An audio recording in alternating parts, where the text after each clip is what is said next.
हिरल दिख रहे हैं, एवी है।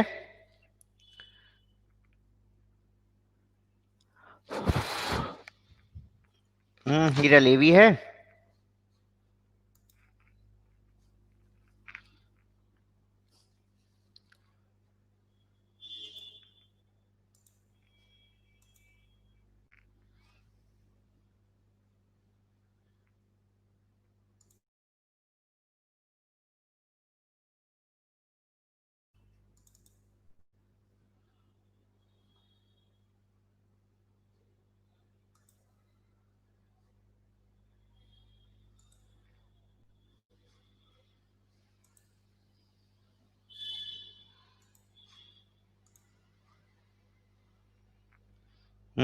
अलंकृता कैसी हो?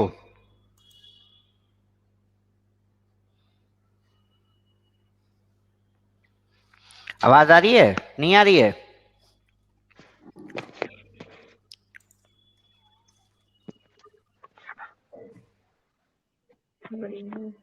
नमस्ते सर। आवाज आ रही है अलंकृता? यस सर, आ रही है। अच्छा अच्छा अच्छा अच्छा। और कैसी हो? सर सब बढ़िया।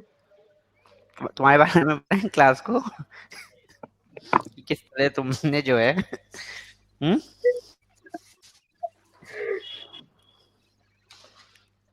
कहती नहीं तुमको सर्दी लग रही है, कंबल उम्बल ओढ़ के बैठी हो। Good evening madam.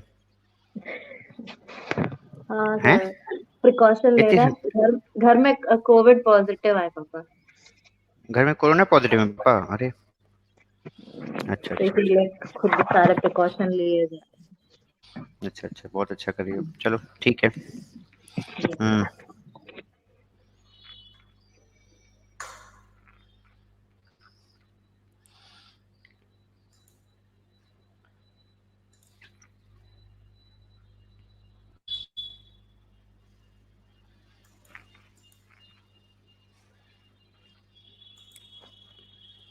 हाँ, गुड इवनिंग स्मृति। आवाज आ रही है सबको? एवी है ना सबको? This is called refraction.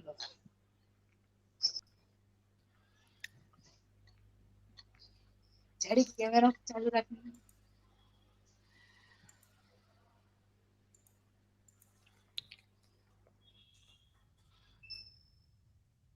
Hiral कहाँ हो?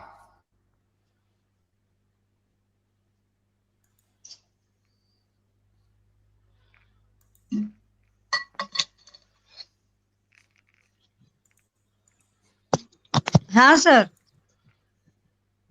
आवाज आ रही है कि नहीं आ रही है? आ रही है सर, आ रही है। हमको नहीं आ रही तुम्हारी आवाज। अरे आ रही है अभी, आ जाए हमको इधर। तुम्हारी कोई आवाज नहीं आ रही हिरल। मुझे तो आ रही है सर। हाँ हाँ, अब आई अचानक से। और ब्लैक कर। और पढ़ाई कैसे चल रही? सर अभी रीडिंग स्टार्ट कर दिया है, अच्छा, कब से? 2 दिन से। अरे, तो उससे पहले क्या कर रही रहो? सर टाइम नहीं मिलता है सर। अच्छा मेरा अच्छा क्या है, अच्छा। रूरल पोस्टिंग है, तो वो हम्म। ट्रैवलिंग में भी सर थकान हो जाती है। और मुझे खुद को भी कोरोना हुआ था, तो उसके चक्कर हम्म में सर खुद भी बहुत वीक फील कर रही थी।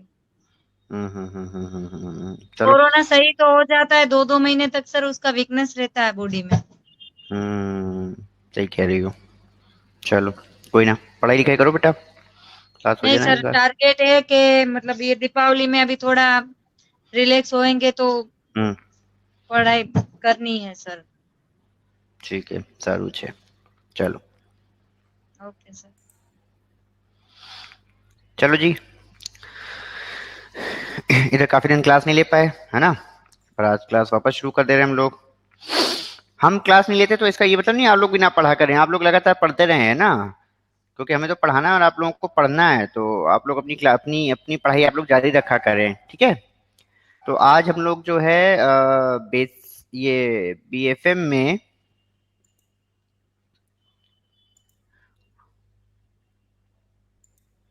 आज हम लोग बीएफएम में जो है बेसल 3 जो है हमारा, ठीक है? हम लोग सॉरी, जो हमारा मॉड्यूल डी है उसी पे हम लोग कंटिन्यू कर रहे हैं। उसी में हम लोग देख रहे थे जो थर्ड पिलर है हमारा। हम लोग अब तक 2 पिलर पढ़ चुके हैं, ठीक है? और तीसरे दो दो पिलर कौन कौन से थे बेसल के, कौन बताएगा? बेसल के कौन से 2 पिलर पढ़ चुके हम लोग? बेसल के कौन से 2 पिलर पढ़ चुके हैं? कौन से पिलर पढ़े हैं, जल्दी बताओ।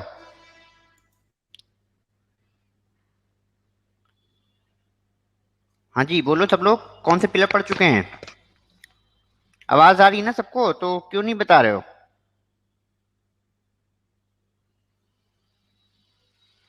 कैपिटल एडिक्वेसी, ठीक है, गुड माधुरी। और सुपरवाइजरी रिव्यू, सुपरवाइजरी रिव्यू के अंदर अंदर क्या पढ़ा था? एक सुपरवाइजरी रिव्यू में कौन सी चीज थी, कौन सा डॉक्यूमेंट होता था जो बनाना होता था सुपरवाइजरी रिव्यू में? कौन सा डॉक्यूमेंट बनाना होता है सुपरवाइजरी रिव्यू में? कौन सा डॉक्यूमेंट बनाते थे सुपरवाइजरी रिव्यू में, जल्दी बताओ, जल्दी बताओ बच्चे लोगों। कौन सा डॉक्यूमेंट बनाते थे सुपरवाइजरी रिव्यू प्रोसेस के अंदर? रिवाइज नहीं किया तुम लोग बिल्कुल? बोलो बाबा।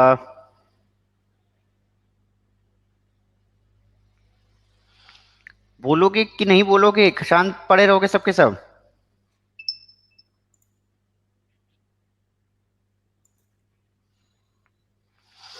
भैया बोले दो, पढ़ लो कुछ तुम लोग। हम पढ़ाते नहीं है, क्लास नहीं लेते, तुम लोग कुली जो है।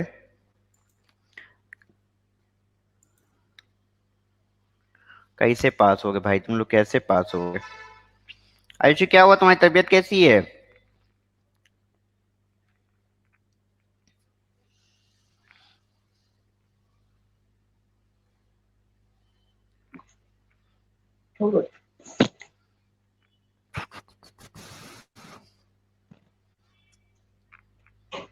आयुषी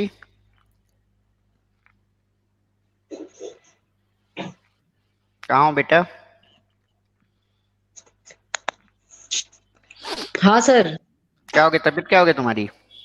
सर वायरल आ रहा है। वायरल आ रहा है, हैं? हाँ। अच्छा अच्छा अच्छा, तो तुम बहुत ही पता वो नहीं एकदम। कौन सा वायरल है, प्लेटलेट्स गिर रही हैं। अच्छा, तुमको हाँ। यूनिक ही होगा, नॉर्मल वाला तो तुम्हारा कुछ बिगाड़ नहीं सकते। हाँ नॉर्मल तो मैं चढ़ ही नहीं पाएगा ना। हाँ करेक्ट है। पढ़ाई लिखाई हो पाई कुछ? हाँ सर हो रही है। कर रही हो? तुम हाँ बहुत दिन सर। से सवाल नहीं पूछी ना हमसे, तभी तभी हम समझ गए तुम बीमार हो। अभी थ्योरी सर थोड़ी कर रहे हैं, प्रैक्टिकल ज्यादा नहीं कर पा रहे हैं मतलब। जब हम लोग हम्म। प्रैक्टिकल का आप शुरू कराएंगे तब फिर कस के और अच्छे से करने लगेंगे। अच्छा अच्छा अच्छा अच्छा, ठीक है। चलो, तो कौन सा उस दिन डॉक्यूमेंट बताया था सुपरवाइजरी रिव्यू प्रोसेस के अंदर, कौन सा डॉक्यूमेंट बनाना पड़ता है बोर्ड अप्रूव्ड, कौन सा डॉक्यूमेंट है वो? ICAAP। हाँ आईसीएपी। बाकी लोग क्या कर रहे हो, सो रहे हो क्या सब लोग? ईरल करी आई कैप, तो इतनी देर में क्यों जवाब दे रहे हो? क्या फुल फॉर्म है आई कैप का? क्या फुल फॉर्म है आई कैप का? सर बता रहे हैं, capital adequacy and allocation procedure. International. नहीं। हाँ जल्दी बताओ। इंटरनल। एक मिनट सर, लिखते हैं, लिखने से आएगा। लिखने से आएगा, बाकी लोग जल्दी बताओ, क्या फुल फॉर्म है आई कैप का?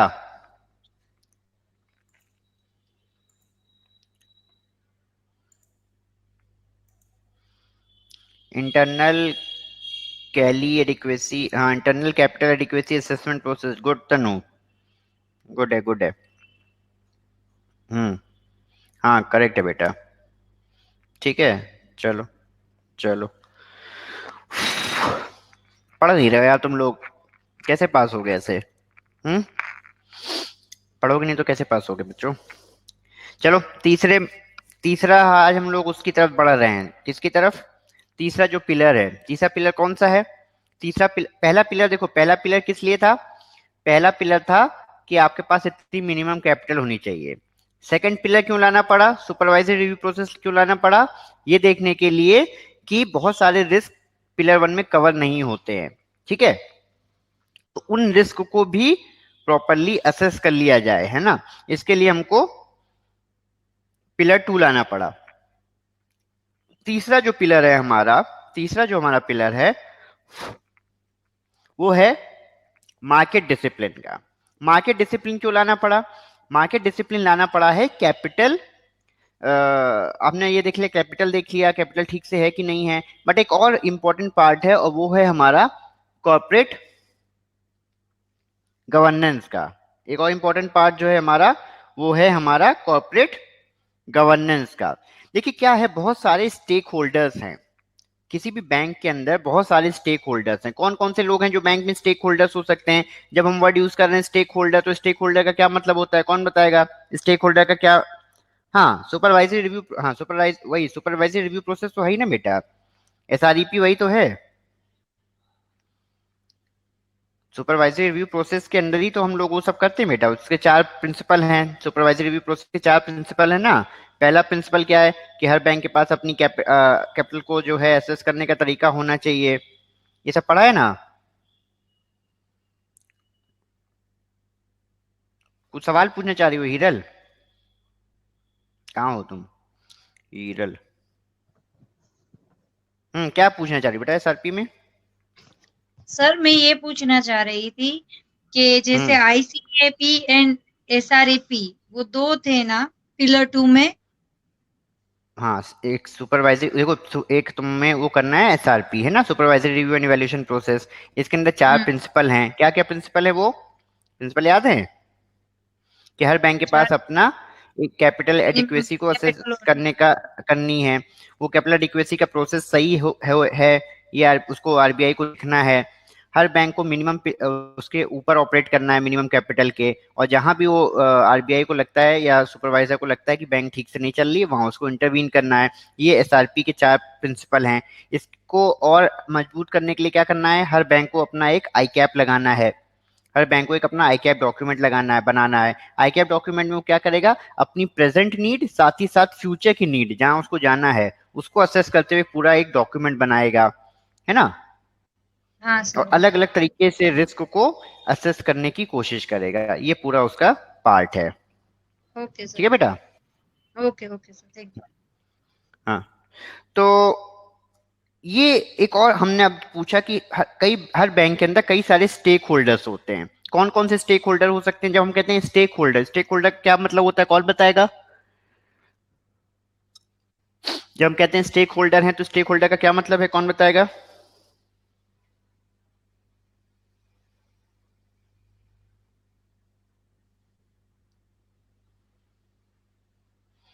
स्टेक होल्डर मतलब कैपिटल ओनर्स।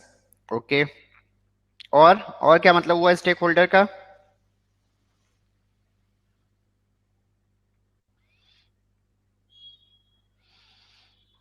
हाँ देखिए, स्टेक का मतलब होता है कुछ उनका भी दांव पे लगा है। स्टेक मतलब होता है दांव। स्टेक मतलब होता है दांव। तो मतलब उन लोगों का भी कुछ दांव पे लगा है। तो बैंक के अंदर बहुत सारे लोगों का बहुत कुछ दांव पे लगा है। कैसे? एक, जो प्रमोटर्स हैं, यानी जो जिनके पास उसकी कैपिटल है, उनका उनकी तो कैपिटल दांव पे लगी हुई है। जो हमारे शेयर होल्डर्स हैं, हमारे सॉरी जो हमारे अकाउंट होल्डर्स हैं, जो हमारे डिपॉजिटर्स हैं, उनका पैसा वहां जमा है, वो भी हमारे स्टेक होल्डर्स हैं, है ना। बहुत सारे लोग जिन्होंने कंपनी के शेयर्स खरीदे हुए हैं, जो शेयर होल्डर्स हैं, उनके शेयर्स वहां पे लगे हुए हैं। ठीक है। तो बहुत सारे लोग जिन्होंने कंपनी में जो और बैंकें हैं जो उस बैंक के साथ डील कर रही हैं, उन्होंने बहुत सारे ट्रांजेक्शन्स कर रखे होंगे उस बैंक के साथ, उनके ट्रांजेक्शन्स फंसे हैं। तो यानी ये बहुत सारे लोग जो हैं स्टेक होल्डर हैं, सबका कुछ ना कुछ दांव पे लगा हुआ है। तो ये जो अलग अलग लोग हैं जिनका कुछ ना कुछ दांव पे लगा हुआ है, वो जब उस बैंक में इन्वेस्ट करें, वो लोग जब उस बैंक में इन्वेस्ट करें, तो उसको उस बैंक के बारे में संपूर्ण जानकारी होनी चाहिए। एक ऐसा कॉन्सेप्ट है कि भाई आप किसी जगह इन्वेस्ट करने जा रहे हो तो आपको पता तो हो ये बैंक कैसी है। ये बात यहां तक क्लियर है, समझ में आ रही है?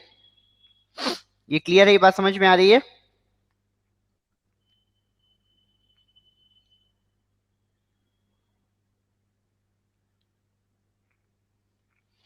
ठीक है। मतलब बहुत सारे लोगों का बैंक उस बैंक में कुछ ना कुछ लगा रहता है।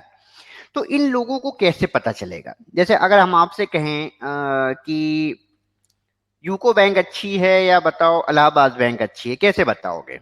कैसे, क्या सोच के बताओगे, कैसे बताओगे कि यूको बैंक अच्छी है कि इलाहाबाद बैंक अच्छी है? हम्म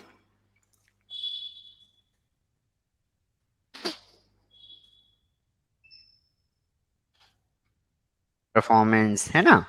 अच्छा देखो, परफॉर्मेंस से ही सब पता चल जाएगा क्या? जैसे मान लो शेयर प्राइस, ठीक है, शेयर प्राइस तो परफॉर्मेंस पे डिपेंड रहता है ना। शेयर प्राइस कैसे तय होगा? अच्छा मान लो एक बैंक है तुम्हारी, मान लो यूको बैंक है, उसने बहुत अच्छा प्रॉफिट दे दिया, इलाहाबाद बैंक ने प्रॉफिट नहीं दिया, तो तुम्हें क्या लगता है कि इलाहाबाद बैंक, नहीं क्या बताया, यूको बैंक जिसने अच्छा प्रॉफिट दिया, इलाहाबाद बैंक ने नहीं दिया, तो तुम्हारे हिसाब से यूको बैंक अच्छी हो गई कि नहीं हो गई? तुम्हारे हिसाब से अगर Allahabad bank, UCO bank profit दे रही है और इलाहाबाद बैंक नहीं दे रही है ना, तो वो अच्छी हो गई। बट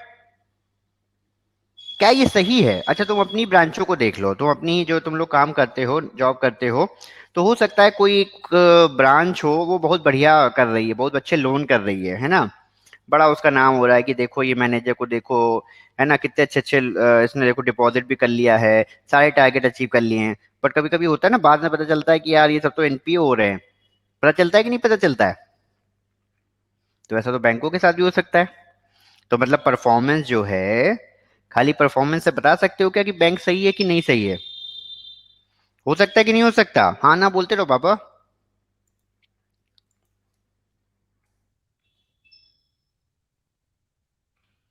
हम्म। तो ऐसा नहीं कि कोई बढ़िया कर रहा है तो उसका मतलब वो बढ़िया ही है। कोई आदमी बढ़िया कर रहा है इसका ये मतलब नहीं कि वो बढ़िया ही है, बढ़िया के पीछे बहुत सारी कहानी हो सकती है। तो ये कहानी कैसे जानी जाए? तो आपसे हमने आपको बताया कि आपकी एक ब्रांच है वो बहुत बढ़िया कर रही है, सारे उसके लोन्स के टारगेट अचीव हैं। बाद में पता चलता है कि एक ही बोरोवर को जो है पकड़ के उसी की 10 कंपनियां बना के बगैर कोई सिक्योरिटी, बगैर कुछ, उसी आदमी को लोन दे रखा है, सारे टारगेट अचीव हो गए। और उसी को लोन दे के उसी से पैसा लेके उसी की एफडी बना दी, सब टारगेट अचीव हो गए। ये भी तो कर सकता है कोई, तो ये काम तो बैंक भी कर सकती है। तो खाली परफॉर्मेंस नहीं देखना है, परफॉर्मेंस आई कैसे है वो देखना है। और उसके लिए हमको क्या चाहिए होगा? उसके लिए हमको क्या चाहिए होगा? हम्म।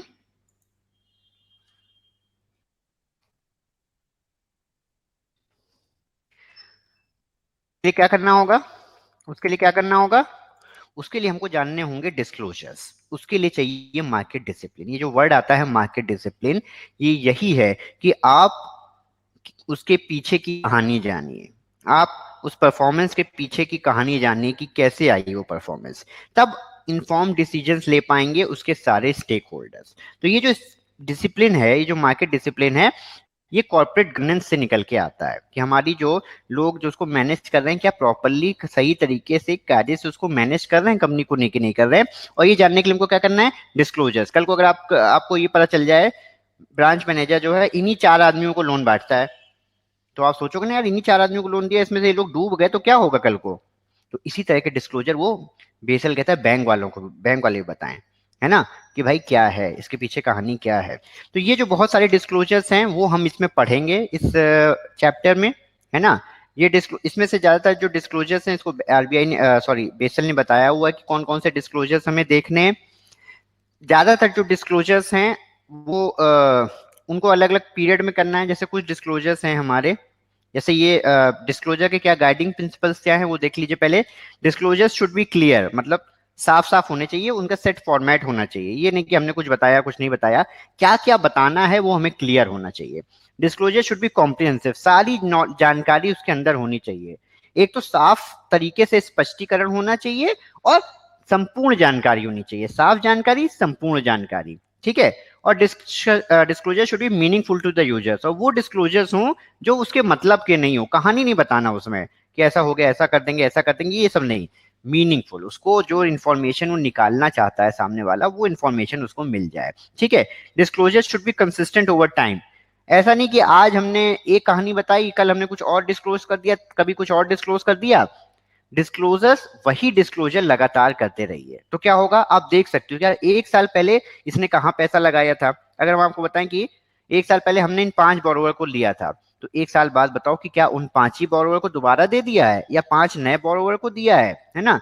किसको दिया है, उनसे क्या वसूली कर ली या उनका रिकवर कर दिया, उनकी क्या स्थिति है। तो ये डिस्क्लोजर अगर आप लगातार एक जैसे रखेंगे तो आप उसको पास्ट से स्टडी कर पाएंगे कि as a compare to past आज क्या स्थिति है हमारी। और disclosure should be comparable across bank, तो हर बैंक सेम तरह के डिस्क्लोजर्स दे ताकि हम दो बैंकों में कंपेयर कर पाए। अगर उसको चूज करना है कि यूको बैंक अच्छी है या इलाहाबाद बैंक अच्छी है, तो अगर दोनों सेम तरह की इंफॉर्मेशन देंगी तभी तो हम चूज कर पाएंगे, तभी तो हम चूज कर पाएंगे। तो इसलिए ये 5 प्रिंसिपल्स हैं, गाइडिंग प्रिंसिपल्स हैं, जो डिस्क्लोजर्स देते वक्त हमको हमको मतलब बैंकों को ध्यान में रखने पड़ते हैं। ठीक है, देखिए ज्यादातर जो डिस्क्लोजर्स हैं, है ना, वो हाफ ईयरली तरीके से आप डिस्क्लोजर जो है हाफ ईयरली देने हैं, एक्सेप्ट ये तीन जो डिस्क्लोजर्स हैं हमारे, इन 3 डिस्क्लोजर्स को आपको क्वार्टरली बेसिस पे देना पड़ेगा। आपको पता ना हर क्वार्टर पे बैंक अपने जो है अनऑडिटेड रिजल्ट्स जारी करती है। जैसे अभी जून क्वार्टर गया, आप देख रहे हो हर बैंक अपने बैंक ने जो है, हर बैंक ने अपने रिजल्ट्स डिक्लेयर किए हैं। तो कुछ रिजल्ट्स हैं जो हाफ ईयरली डिस्क्लोज करने हैं, हाफ ईयरली मतलब मार्च एंड सितंबर, और कुछ डिस्क्लोजर्स हैं, ये जो 3 हैं, इनको आपको क्वार्टरली बेसिस पे हर क्वार्टर पे डिस्क्लोज करना है। ठीक है, banks are required to make periodically disclosures at least on a half yearly basis. ठीक है, irrespective of whether financial statements are audited or not audited, with the exception of following disclosures, these disclosures are to be made on quarterly basis by the bank. इसमें क्या क्या disclosures हैं? Capital adequacy, credit risk, general disclosure for all banks, and credit risk disclosure for portfolio subject to the standardized approach. हमें पता है कि credit risk को नापने के 3 तरीके हैं। कौन से तरीके, वो कौन बताएगा? क्रेडिट रिस्क को नापने के कौन से 3 तरीके हैं?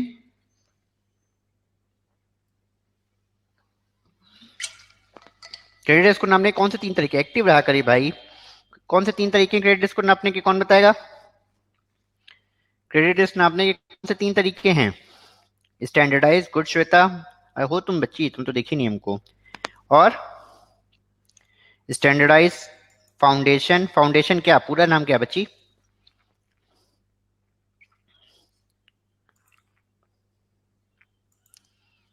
IRB, good. और बेटा आईआरबी और फाउंडेशन के अलावा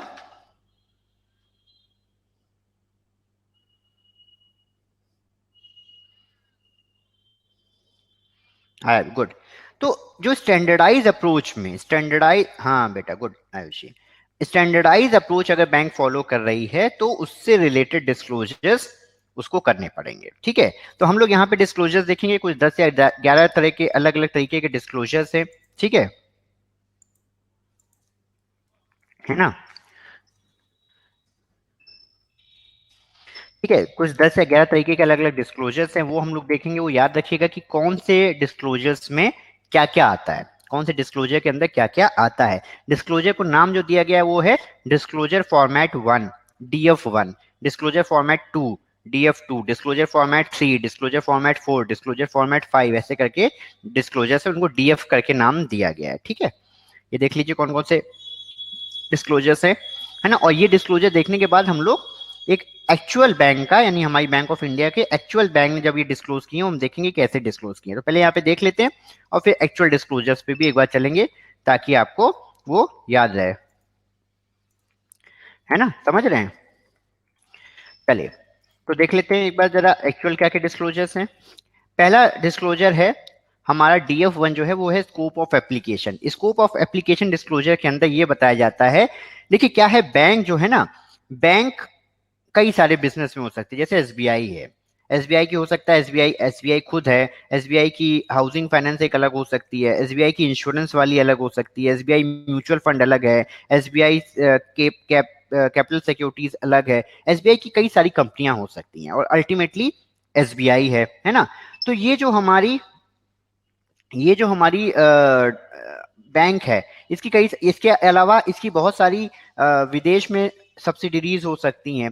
तो ये जो डिस्क्लोजर है उसमें हमें ये बताना है कि हमने कौन कौन सी यूनिट्स को उसके अंदर लिया हुआ है। बैंक को लिया हुआ है, अलग अलग उसकी यूनिट्स को भी लिया हुआ है, जो हमारी अलग अलग सब्सिडरीज हैं, वो हमारा उससे रिलेटेड डिस्क्लोजर ये होता है, स्कोप ऑफ एप्लीकेशन। ठीक है, तो ये वाला। अच्छा, डिस्क्लोजर जो होते हैं, डिस्क्लोजर के अंदर दो एक और वर्ड आपको ध्यान में रखने होंगे, एक है क्वालिटेटिव डिस्क्लोजर, एक है क्वांटिटेटिव डिस्क्लोजर। क्वालिटी से रिलेटेड और क्वांटिटी से रिलेटेड। जब हम क्वालिटी से रिलेटेड बात करते हैं तो क्वालिटी से मतलब ये होता है कि हम उसको जैसे आप प्रपोजल बना रहे हैं, आपने कभी लोन प्रपोजल बनाया हो तो आप बोरोवर के बारे में अच्छा अच्छा लिखोगे कि सर बहुत ही अच्छा है, 10 साल से है ना, 10 साल से काम कर रहा है यहाँ पे, और ये लोग बड़े अच्छे हैं, इनको एक्सपीरियंस बहुत अच्छा है। ये कौन से डिस्क्लोजर हो गए? क्वालिटेटिव। आपने उसके अच्छी चीजें बता दी, क्वालिटी के बारे में बता दिया। बट खाली इससे काम नहीं चलेगा, तो क्या करते हो आप? क्वांटिटेटिव डिस्क्लोजर लाते हो। जैसे जैसे आप लेके आते हो कि सर देखो इसकी नेटवर्थ इतनी है 10 करोड़ की, सर ये देखो सिक्योरिटी इतनी देगा 5 करोड़ की, सर ये देखिए इसकी सेल्स इतनी है, ये देखिए सर इसके रेशियोज इतने हैं। वो कौन से डिस्क्लोजर्स हैं? वो क्वांटिटेटिव।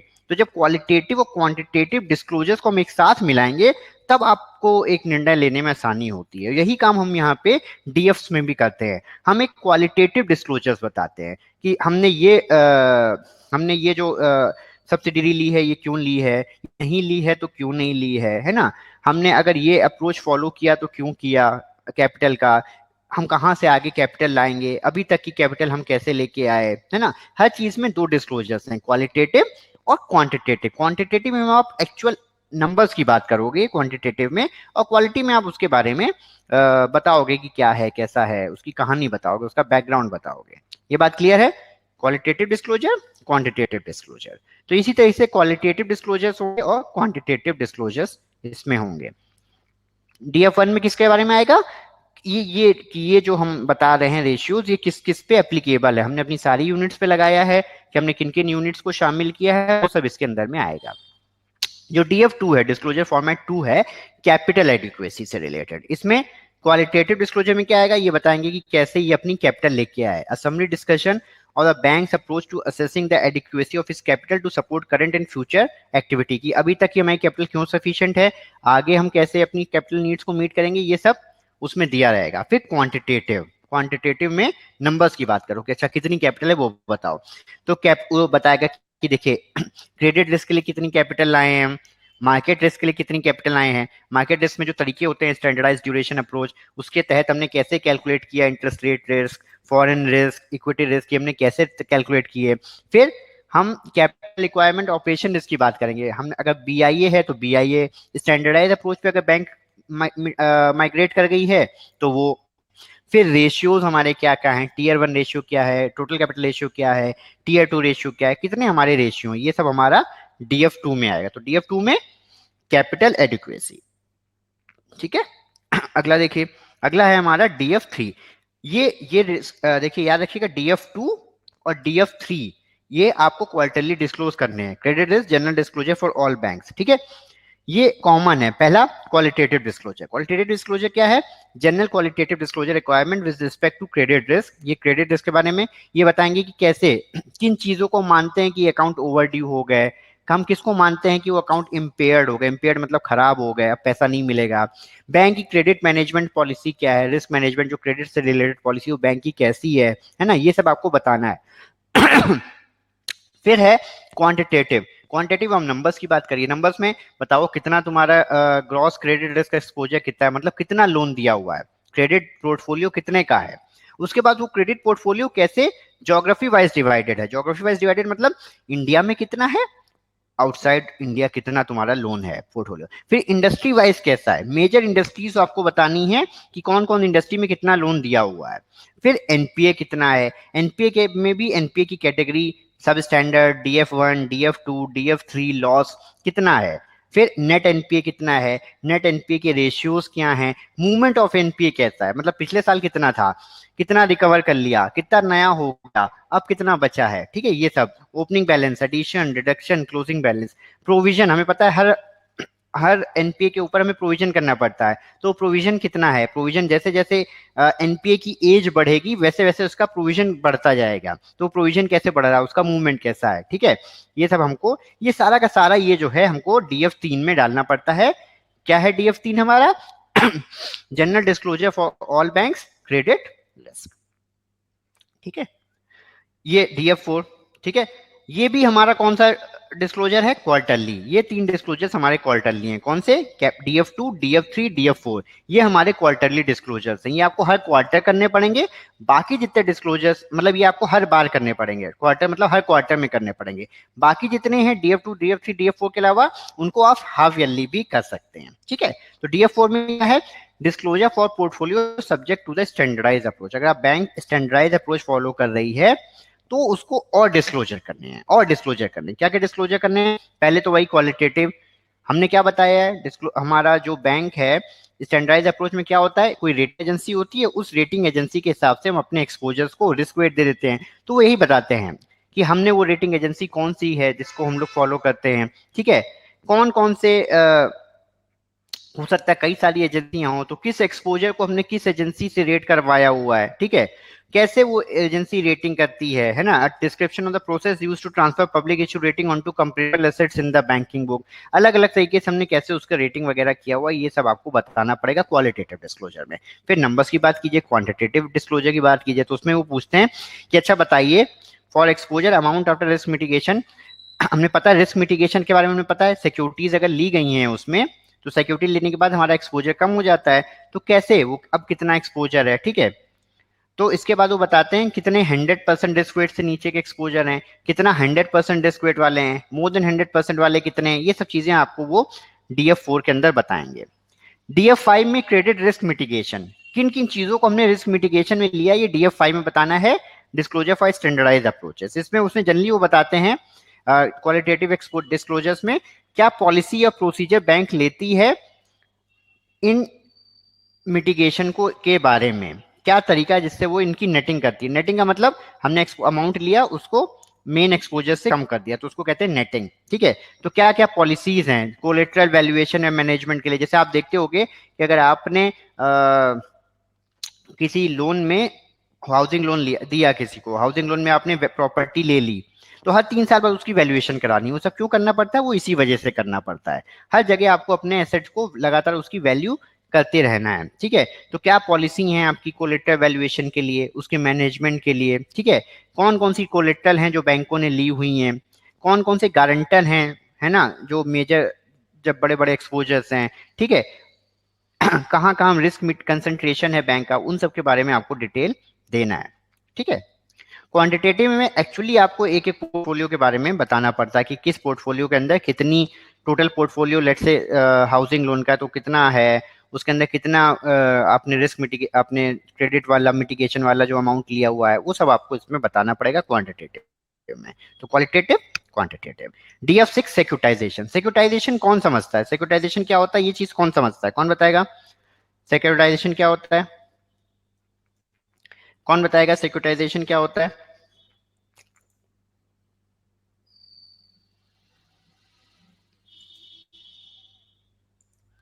सिक्योरिटाइजेशन क्या होता है, कौन बताएगा। लुइस,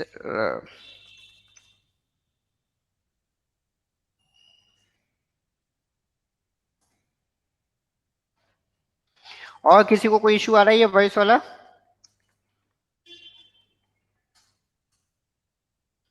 और किसी को इशू आ रहा है ये वॉइस वाला।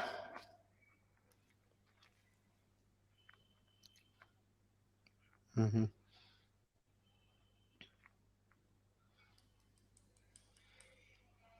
अच्छा, ये सिक्योरिटाइजेशन कौन बताएगा, सिक्योरिटाइजेशन क्या होता है ये कौन बताएगा, कौन बताएगा, आयुषी के अलावा कौन बताएगा।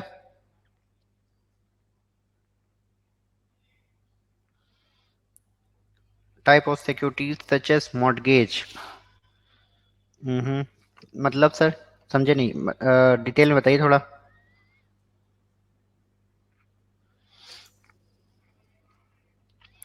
सेल ऑफ असेट एक तरीके का, अच्छा गुड,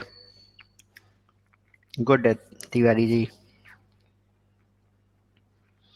कौन बताएगा, स्मृति तुम बता पाओगी, स्मृति हो क्लास में। SPV को, बहुत बढ़िया, गुड।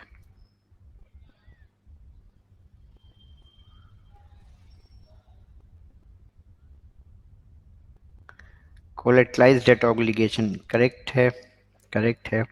किसको नहीं है पता है? अच्छा वो बताओ जिन जिन को बिल्कुल नहीं पता है क्या होता है सिक्योरिटाइजेशन क्या होता है। पास थ्रू सर्टिफिकेट, करेक्ट है बेटा, बहुत पढ़ लियो तुम बच्ची हैं।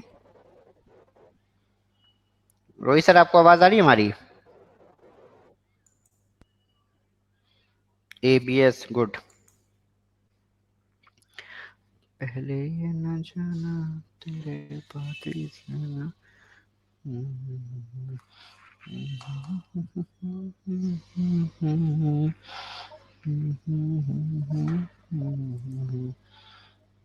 बस 2 मिनट हुए। किस चीज को सर? अच्छा, 2 मिनट से आवाज आ रही है आपको, अच्छा ओके। देखिए क्या होता है सिक्योरिटाइजेशन, समझ लीजिए सिक्योरिटाइजेशन क्या होता है। बैंक क्या करती है, बैंक अपने लोन को बेच देती है। सिंपल फंडा समझ लीजिए।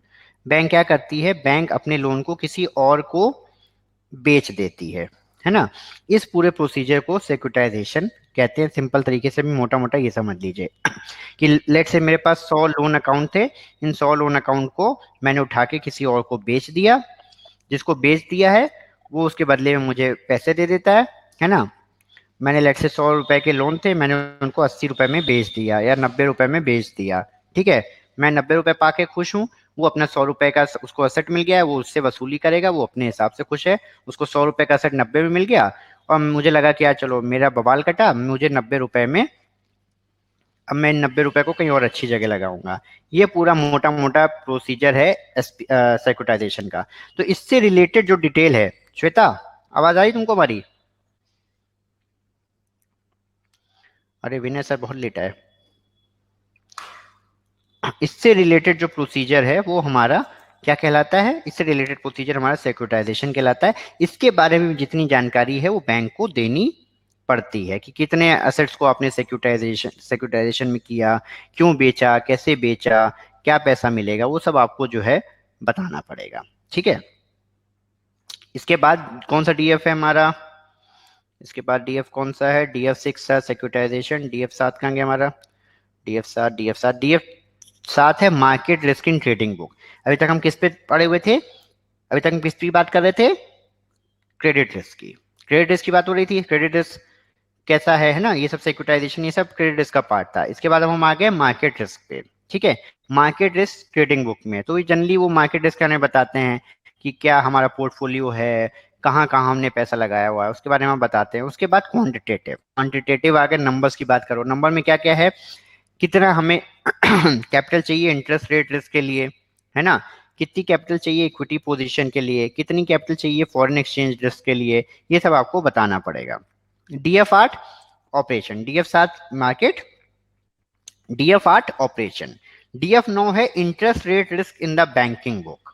Interest rate risk in the banking book, ये हमने आपको भी बताया था कि बैंकिंग बुक जो होती है उसमें जो इंटरेस्ट रेट का इशू है, ये हम लोग लास्ट टाइम भी डिस्कस कर रहे थे सुपरवाइजरी रिव्यू प्रोसेस में, कि जो हमारी बैंकिंग बुक है, जो लोन वाला पोर्टफोलियो है, उसमें इंटरेस्ट रेट अगर ऊपर नीचे मूव करता है तो कितना रिस्क बैंक को होता है, उसके बारे में यहाँ डीएफ 9 में जो है वो आपको बताया जाता है।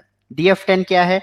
डीएफ 10 जो है जनरल डिस्क्लोजर से काउंटर पार्टी क्रेडिट रिस्क को, कि अगर हमने जिन जिनको लोन दिया हुआ है, जनरल डिस्क्लोजर्स होते हैं कि सामने वाली पार्टी को लोन दिया है, कल को डिफॉल्ट कर गई तो कैसे रहेगा, क्या होगा, ये सब चीजें उसके बारे में दी गई हैं। तो मोटा मोटा आपको ये 10 डीएफ याद रखने हैं कि किस डीएफ के अंदर क्या चीज आती है। ठीक है, बहुत कठिन नहीं है, ये मोटा मोटा याद रखिए। एक बार हम लोग क्या करेंगे, एक बार हम लोग किसी बैंक के, यानी हम आपको बैंक ऑफ इंडिया का डीएफ दिखा देते हैं। देखिए ये मार्च मार्च 20 मार्च 20 का बैंक ऑफ इंडिया का डीएफ है। ठीक है, तो सबसे पहले डीएफ 1 में क्या आता है, याद रखिए स्कोप ऑफ एप्लीकेशन की किन किन को उसने शामिल किया है, किन किन लोगों का शामिल किया हुआ है। देखिए कौन कौन सी चीज शामिल की है, list of group entities considered for consolidation. Bank of India New Zealand, ये हमारी एक सब्सिडरी है। Bank of India Uganda, bank of India Tanzania, PT bank of India Indonesia, BOI share holding limited, BOI AXA trustees, BOI merchant banker, Star Union Daiichi, STCI finance, ASREC India, Indo Zambia bank, RRB Vidarbha, RRB Aryavart, RBI Madhya Pradesh Gramin bank. ये सब हमारी जो entities हैं इनको, whether the entities included under accounting scope of consolidation, yes, explain method क्यों इनको लिया गया वो बता रहा है कि ये सब हमारी सब्सिडरी हैं। स्टार यूनियन जाइची हमारी जॉइंट वेंचर है, ये सब हमारी एसोसिएट हैं। ठीक है, whether the entities included under regulatory scope of consolidation, तो ये सब हमारे रेगुलेटरी स्कोप ऑफ कंसोलिडेशन का पार्ट हैं। ये नहीं है ये क्योंकि जॉइंट वेंचर है, ये रेगुलेटरी उसका पार्ट नहीं है, बाकी ये सब हमारे रेगुलेटरी उसका पार्ट है। ठीक है, ये सब उसको बताता है कि हमने किन किन को लिया हुआ है। सबसे पहले क्या था, डीएफ 1 स्कोप ऑफ एप्लीकेशन। ठीक है,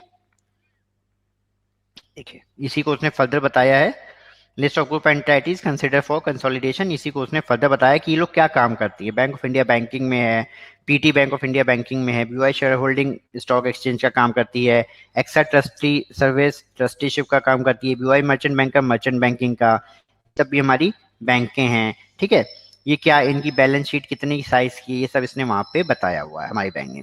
DF2 क्या आएगा, DF2 है हमारा कैपिटल एडिक्वेसी। तो कैपिटल एडिक्वेसी में देखिए क्या क्या बताएगा हमारी बैंक। कैपिटल एडिक्वेसी सबसे पहले क्वालिटेटिव डिस्क्लोजर, क्वालिटेटिव डिस्क्लोजर में क्या बताना था कि हमारी प्रेजेंट जो नीड है कैपिटल की वो सफिशिएंट है क्या, इसके बारे में उसने सब देखिए लिखा हुआ है कि बैंक ऑफ इंडिया जो है लगातार अपने आप को असेस करता है। बैंक ऑफ इंडिया ने देखिए आई कैप बनाया हुआ है, बैंक ऑफ इंडिया ने देखिए यहाँ लिखा है ना कि हमारे पास आई कैप है, हमने कॉम्प्रिहेंसिवली सारे रिस्क को एड्रेस कर दिया है। फिर हमारी जो सब्सिडी है वो भी इन सब वहाँ की अगर कोई रेगुलेशन है तो उसको फॉलो करती है। ठीक है, बैंक ऑफ तंजानिया क्या रेगुलेशन फॉलो करती है, न्यूजीलैंड क्या रेगुलेशन फॉलो करती है, ये उसने यहाँ पे क्वांटिटेटिव डिस्क्लोजर बताया है कि कैपिटल रिक्वायरमेंट कितनी है क्रेडिट रिस्क के लिए, कितनी है मार्केट रिस्क के लिए। मार्केट रिस्क में आपको बताया 3 रिस्क को डिस्कस करेगा, इंटरेस्ट, फॉरेन, इक्विटी। फिर कैपिटल रिक्वायरमेंट ऑपरेशन रिस्क के लिए मुझे कितनी कैपिटल चाहिए, फिर मेरा टीयर 1 रेशियो क्या है। आपको देखिए आपको पता है आपको रेशियो कितना होना चाहिए, 9 होना चाहिए। हम देखिए 9 से ऊपर ऑपरेट, हम 13 पे ऑपरेट कर रहे हैं। CET1 कितना रिक्वायर्ड था, 5.5, ये आपको याद है ना, CT कितना रिक्वायर्ड था 5.5, टीयर 1 कितना रिक्वायर्ड था 7, और टोटल कैपिटल कितना रिक्वायर्ड था 9। हम देखिए हम सब जगह ऊपर ऑपरेट कर रहे हैं, वो नीचे लिख भी रहा है capital requirement is calculated at minimum regulatory requirement at the rate of 9% of the RWA। तो हमको जो रेशियो चाहिए था हम उससे ऊपर ही ऑपरेट कर रहे हैं। ठीक है, टेबल DF3 ये क्या था, general disclosure all for all bank related to credit risk. इसमें क्या क्या है वो बता रहा है। ठीक है, कि हमने नॉन परफॉर्मिंग एसेट्स कैसे लिए हैं, वो कहते हैं कि जो RBI ने जो गाइडलाइंस दी है हमने उसके हिसाब से नॉन परफॉर्मिंग एसेट्स लिए हुए हैं। और नॉन परफॉर्मिंग एसेट्स ये जो RBI की डेफिनेशन है, कल हम लोग चैप्टर पढ़ेंगे RBI वाला, उसमें ये सेम डेफिनेशन दी गई है RBI की।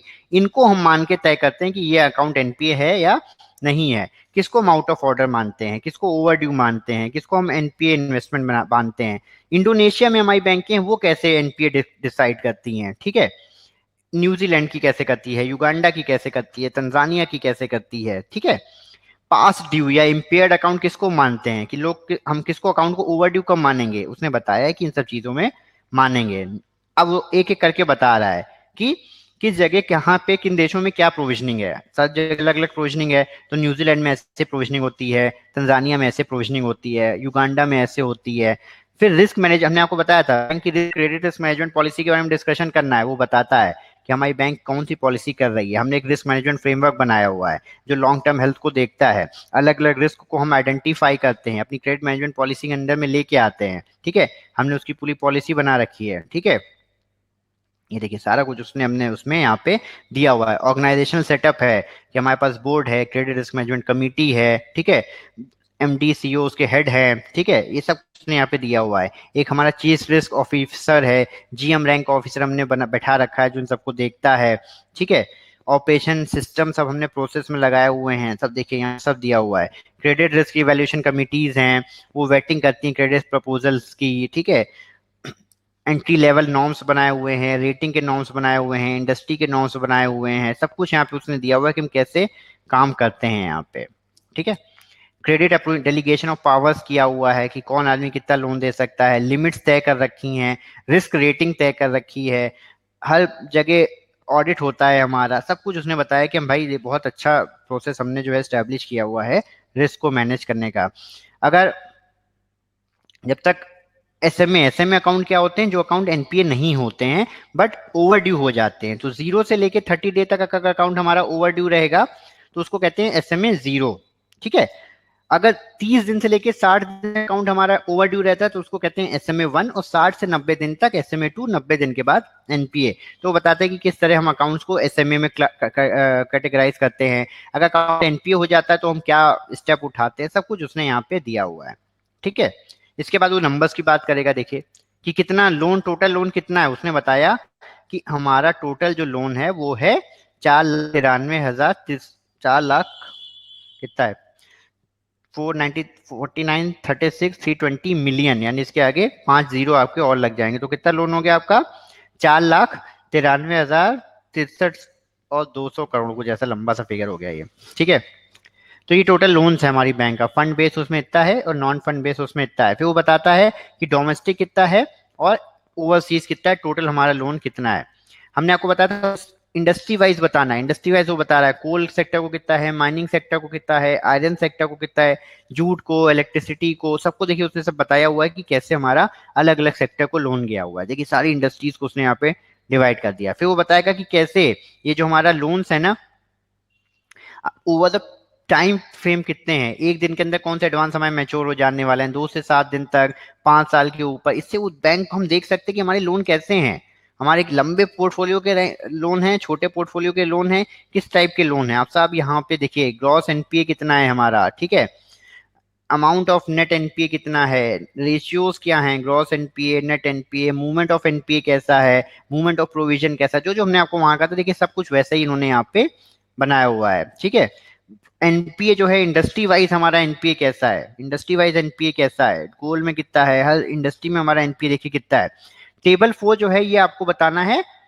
अगर स्टैंडर्डाइज अप्रोच फॉलो कर रहे हैं तो, ठीक है। तो वो आपको बताता है कि हम किससे रेटिंग करवाते हैं, किससे रेटिंग करवाते हैं। तो बता रहा है कि आपको हमने रेटिंग किससे कराई हुई है, करार कैलकुलेशन के लिए क्रिसिल से, क्रासम, इन सबसे हम रेटिंग कराते हैं। अगर हमारे इंटरनेशनल एक्सपोजर्स हैं तो एसएनपी से, फिच से, मूडी से, हम सब जगह से यहाँ से रेटिंग कराते हैं। ठीक है, ये सारे इन्हीं रेटिंग्स को हम लोग अपने एक्सपोजर्स के लिए यूज करते हैं। ठीक है, तो ये सब उसने बताया कि हम कहाँ से रेटिंग कराते हैं। ठीक है, किस रेटिंग को कितना हमने रिस्क वेट दिया हुआ है। ठीक है, ये सब देखिए यहाँ पे उसने एक एक रेटिंग के बारे में सब कुछ डिटेल दिया हुआ है। और अगर विदेश की बैंक है तो वो कहाँ से रेटिंग कराती हैं, वहाँ रेटिंग का नॉर्म है भी कि नहीं है। ठीक है, फिर मैंने आपको बताया था उसको बताना है 100% रिस्क वेट के कितने एसेट हैं, 100% कितने हैं, 100% वाले कितने हैं, 100% से ज्यादा कितने हैं, ये क्वांटिटेटिव डिस्क्लोजर आपको करना है।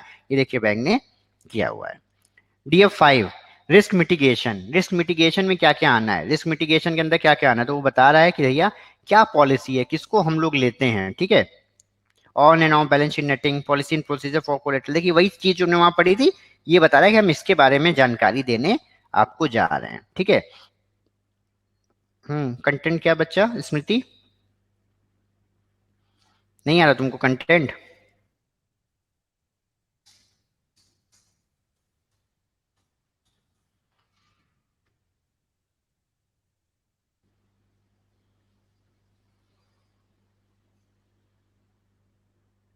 हम्म, तो वो बताएगा कि हमने किन किन चीजों को फाइनेंशियल कोलेटरल लिया। तुम्हें पता है किस किस को लेते हैं, कैश को, गोल्ड को, गवर्नमेंट सिक्योरिटीज को, कह रहा है कि हम इनको फाइनेंशियल सिक्योरिटी कोलेटरल लेते हैं। किसान विकास पत्र, LIC, डेट सिक्योरिटी, सब हमने पढ़ा हुआ है, ये सब हमने पढ़ा हुआ है। क्रेडिट रिस्क में किन किन को ले सकते हो आप, कितना कितना उसमें वो था, याद है ये सब ये चीजें, कैसे हम उनकी नेटिंग करते हैं। अगर गवर्नमेंट गारंटीड एडवांसेस हैं तो हम उसको कैसे एक्सपोजर्स को कम करते हैं। ठीक है, सब कुछ यहाँ पे वो उन्होंने बताया है। ई क्या है, हाँ हाँ करेक्ट है सर, वैलिडिटी ऑफ कोलेटरल। ठीक है, उसकी हम टाइटल देखते हैं, एलटीवी रेशियो, आप हाउसिंग लोन देखते होंगे तो एलटीवी रेशियोज उसमें आते हैं कि अगर 100 रुपए का लोन है तो 85% से ज्यादा लोन नहीं देना, 100 रुपए की सिक्योरिटी है तो 85 से ज्यादा लोन नहीं देना है। इस तरह की चीजों को वो लोग लेके आएंगे। हमने वैल्यूएशन कराते हैं, 3 साल में एक फ्रीक्वेंसी के बाद उसको हम वैल्यू कराते हैं।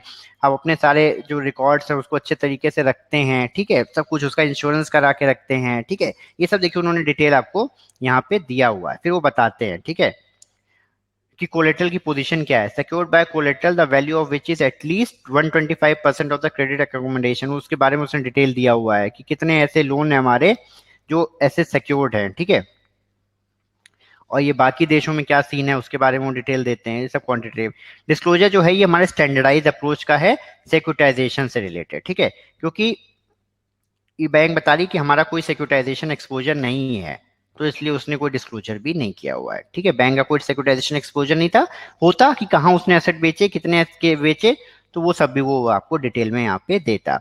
Market risk in trading book, trading book में क्या मार्केट रिस्क है। ठीक है, तो वो बताएगा कि बैंक की पॉलिसियां 3 तरह की सिक्योरिटियां होती हैं, HFT, AFS, HTM, तो हमारा किस तरीके का पोर्टफोलियो है, कितना लिक्विडिटी रिस्क है उसके अंदर, ये सब, इंटरेस्ट रेट रिस्क कैसा है हम। ठीक है, इसके बारे में सब क्वालिटेटिव डिस्क्लोजर्स ने दिया हुआ है। फॉरेन एक्सचेंज रिस्क कितना है, इक्विटी प्राइस रिस्क कितना है। ठीक है, ये सब उसने यहाँ पे बताया हुआ है। इसके बाद उसका देखिए, इसके बाद उसका वो देगा आपको क्वांटिटेटिव, ठीक है, कि कैपिटल रिक्वायरमेंट कितनी है, कैपिटल रिक्वायरमेंट कितनी है इंटरेस्ट रेट रिस्क के लिए, फॉरेन एक्सचेंज रिस्क के लिए, इक्विटी रिस्क के लिए। उसने बताया कि हमारा इतनी इतनी कैपिटल रिक्वायरमेंट है इन रिस्क के लिए, इन मार्केट रिस्क के लिए, ठीक है।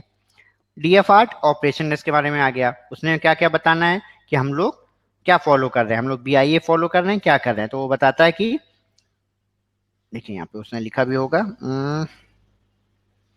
देखिए कि हमारा ऑपरेशन लिस्ट जो है वो BIA के थ्रू हम लोग कैलकुलेट करते हैं, और बैंक जो है कोशिश कर रही है कि स्टैंडर्डाइज अप्रोच की तरफ मूव कर जाए। तो अभी हालांकि हम लोग है ना BIA पे हम लोग काम करते हैं। जो हमारी बाकी सब्सिडरी हैं उनका हम ऑपरेशन रिस्क कैसे कैलकुलेट करते हैं उसके बारे में उसने बताया हुआ है। DF9 में interest rate risk in banking book, तो इंटरेस्ट रेट रिस्क के बारे में वो बताता है कि हम उसके बारे में क्या हमने एग्जाम्पशंस लिए हैं, कैसे हम अपने को इफेक्ट मानते हैं। तो देखिए यहाँ पे वो बता रहा है कि अगर इंटरेस्ट रेट रिस्क 8% ब्याज ऊपर नीचे होता है तो हमको कितना नुकसान होगा, कितना फायदा होगा, इसके बारे में वो पूरा डिस्कशन करते हैं। और टेबल 10 जो है जनरल जो है काउंटर पार्टी से रिलेटेड जो रिस्क है उसके बारे में बात करता है, कि नॉर्मल जो है वो पूरा बताता है ये सब।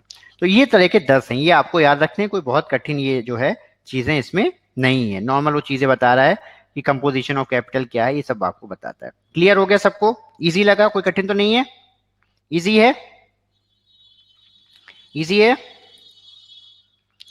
चलो कल हम लोग APM की क्लास नहीं रखेंगे, दोनों क्लासें हम लोग BFM की रखेंगे।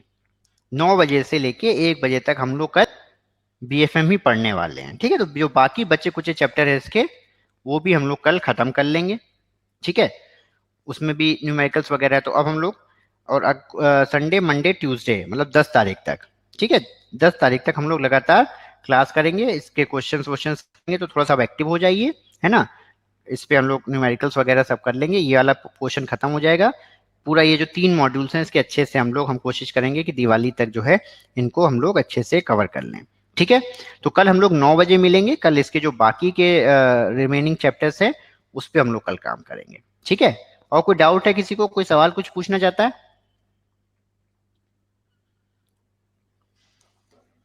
कोई कुछ पूछना चाहता है?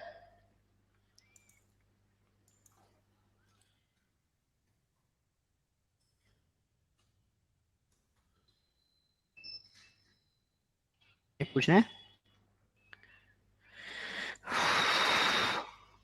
सर, ये जो DF है इस पर, हाँ। क्या आयुषी?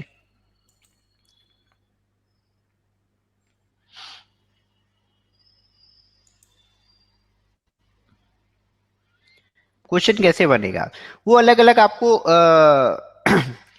चीजें पूछ सकते हैं, कि ये जो चीज है हमारी कैपिटल एडिक्वेसी की कौन से DF में आ सकती है, या DF के अंदर, इस DF के अंदर कौन सी चीज शामिल हो सकती है। 4 पॉइंट दे दिए कि ये चीज क्या इस DF के अंदर आती है क्या, तो उस तरह से सवाल उसका बन सकता है।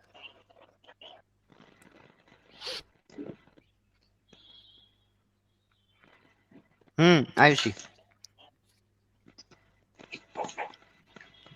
सर यही पूछ रहे थे कि वर्ड टू वर्ड तो नहीं करना होगा, नहीं, वर्ड टू वर्ड नहीं, मोटा मोटा उसको याद रखो कौन किसके अंदर होगा। और इसमें कोई प्रैक्टिकल क्वेश्चन तो कुछ बनेगा नहीं, बस यही याद रखें कि डिस्क्लोजर फ्रीक्वेंसी 1 में क्या आना चाहिए, 2 में क्या आना हाँ चाहिए, हाँ। ऐसे। ठीक सर। ठीक है चलो। ठीक है सर। हाँ हीरल, तुमको पूछना है कुछ, क्या पूछ रही हो बेटा?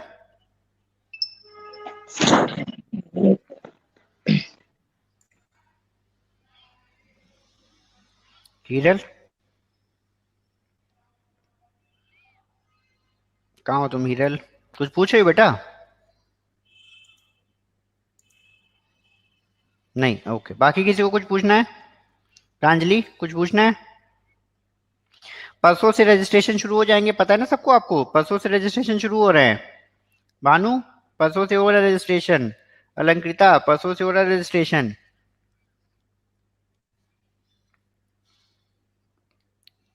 आज की क्लास व्हाट्सएप पर दें, आज की क्लास व्हाट्सएप पर दें, व्हाट्सएप पे नहीं आ पाएगी सर, यूट्यूब पे डाल देंगे हम, है ना। हाँ, कहाँ हो प्रांजलि? शक्ल कहाँ है भाई तुम्हारी बहन, हो कि नहीं हो? प्रांजलि,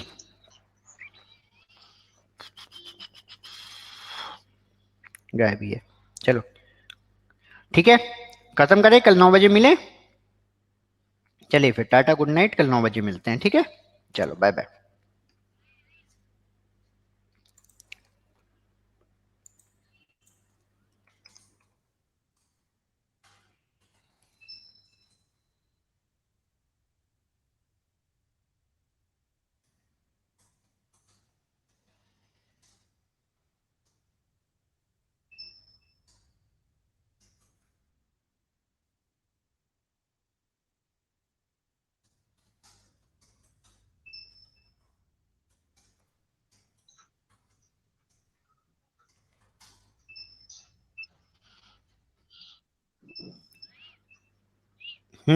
कैसी हो?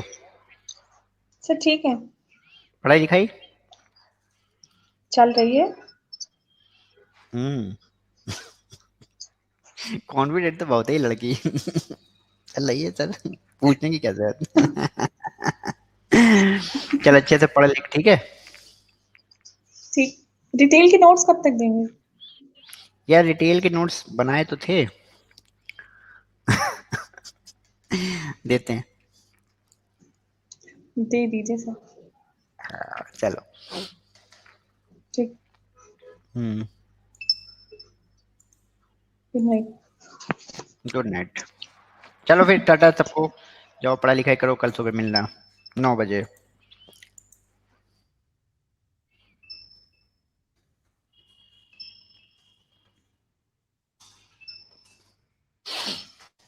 मैं पल दो पल का शायर हूँ।